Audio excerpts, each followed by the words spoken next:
Hey loves, and welcome back to my channel. So in today's video we are going to learn how to make this draped dress. So I just moved. We'll do only the pattern drafting. I'll show you guys the sewing maybe later. It depends on you people's level of interest. So this is the pattern paper that I'll be using.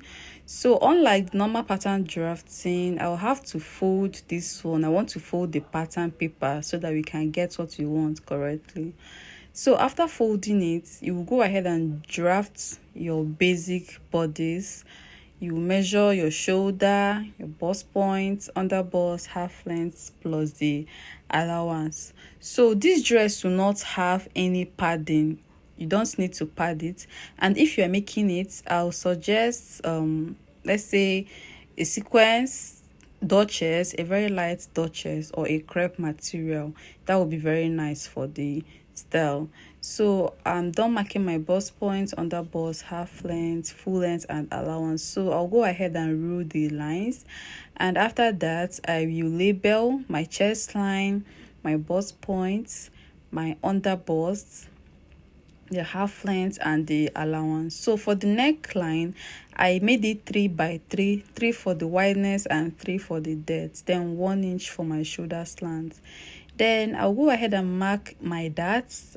I marked 4 inches. I will use a normal dart for this. So I marked 4 inches. Then I will subtract half an inch on both sides of the dart. So after doing that, I will take my body measurements. I'll take my bust measurements divided by 4 plus 2 inches seam allowance. Then for the waist, I will divide my waist by 4. My waist is 28 divided by 4, that is 7, plus 1 inch seam allowance, and plus 1 inch dart allowance and 2 inches seam allowance. So I'll go ahead and connect my waist to my bust.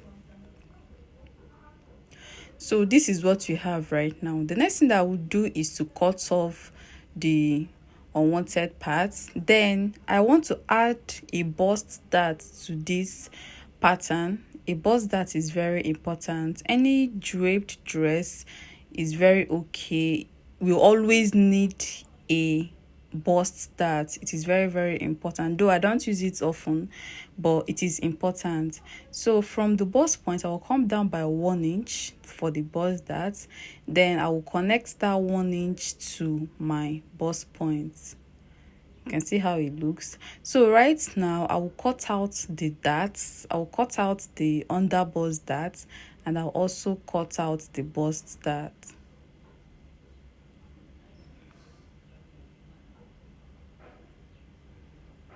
So remember, this pattern paper is on fold. So after cutting out the darts, I will open up the pattern, and this is what we have. So you can see I have my bust dart and I also have my under bust dart. So what I'm going to do next is to close the bust dart. I will close this bust dart. So I'll go ahead and close it. If you have a masking tape, you can use your masking tape to hold it down. So I couldn't find my masking tape right now. I had to use a candle gum to hold it down. So please close your pattern paper before slashing and spreading. So I'll go ahead and close the dart.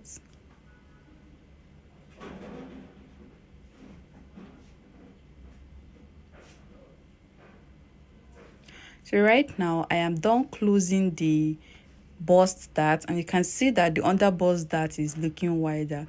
So right now I'll go ahead and mark my lines. That is where I will slash this pattern from. So from the dart line, I will slash up to the shoulder.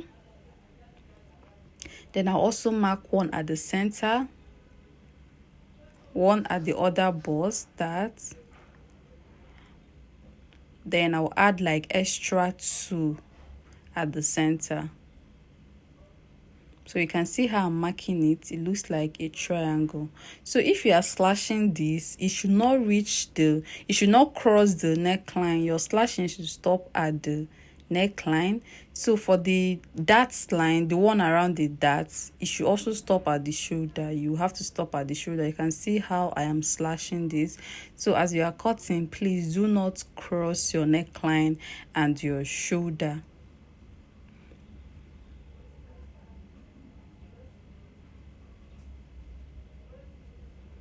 So after slashing and spreading, this is what I have. You can see that the down part looks curved, and that is very okay. So this one is for the skirt part. You will draft a normal skirt pattern. So my pattern paper is not long. The full length is 36 on this pattern paper, but if you want to make a long gown, you will have to draft the full length of the gown. So right now I'll extend my hip line so that I will not get confused. So after extending the hip line, I will go ahead and rule my lines. Like I'll go ahead and mark the lines where I will slash from. So you can see how I am making this line, how I'm marking this line. So the aim of this is to spread just the waist area, because this dress has a draping around the waist area. You can call it gathers, but just call it drapes around the waist area. So you can see how the lines look. They are triangular in shape. So I marked like 6 lines, one at the center. I marked 5 lines, one at the center and 2 at the sides. So after doing that, I will slash. So when slashing, you will start from the half length, that is the waistline of this skirt. So you start from the waist side and you will stop around the full length. So if you are making a long gown, this slashing should stop around the knee length. Just stop around the knee length so that you can get the pencil shape from the knee down to the full length. I don't know if you understand, but this one is just a short gown, so that's why I reached the full length, because the full length is 36. But if you're making a long gown, your slashing should stop at 36. So after spreading, you can see how it looks.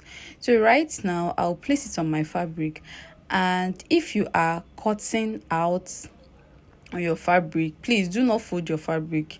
Do not fold your fabric, because you have folded your pattern paper already, so there is no point folding the fabric. You can see how I spreaded them. So if you want the drapes to be fuller, you have to spread more. You have to spread more. So I'll go ahead and cut this out. I'll cut the sides and the waistline.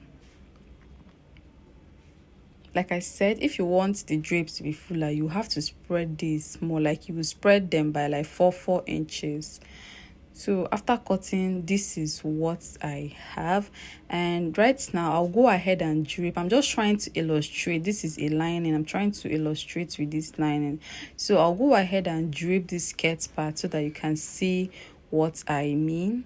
So as I'm draping, I'll be pinning down, and after making your drapes, please measure the waistline so that you'll be very sure that you have the exact measurements you have.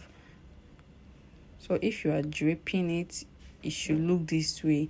If you are using a stretchy fabric, there's no point adding a seam allowance to the fabric because the fabric is stretchy. So you can see how this looks. So this is for the skirt. So after draping the skirt, I'll go ahead and cut out the upper part, and I will drape the upper part as well.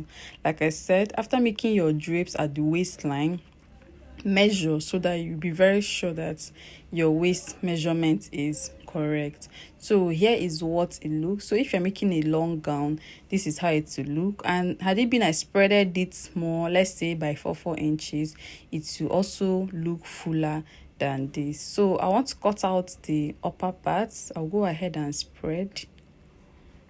After spreading, I will cut out.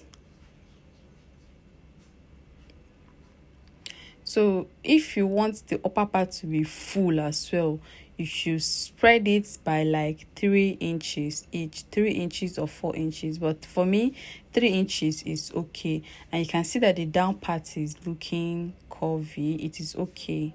which is very okay. This is how it's supposed to be after closing the bust that. So I'll go ahead and cut out the neckline and the shoulder, and after that I will go ahead and drape. So after draping this, just make sure that your waist measurement is okay, and then you go ahead and use 2 inches to shape from the bust down to the full length. And that is it, guys, for today. So please do not forget to give this video a thumbs up so that more people can get to see it. And if you have not subscribed to my channel, please subscribe. I want to remind you guys that our July classes is still ongoing, so if you want to register, I will drop the link to our Telegram group. Just click on the link and you will join our Telegram group. So thank you guys so much for watching. After draping the top, you can see what it looks like. So after that, just go ahead and join your skirt, and that is it. See you guys in my next video. Bye.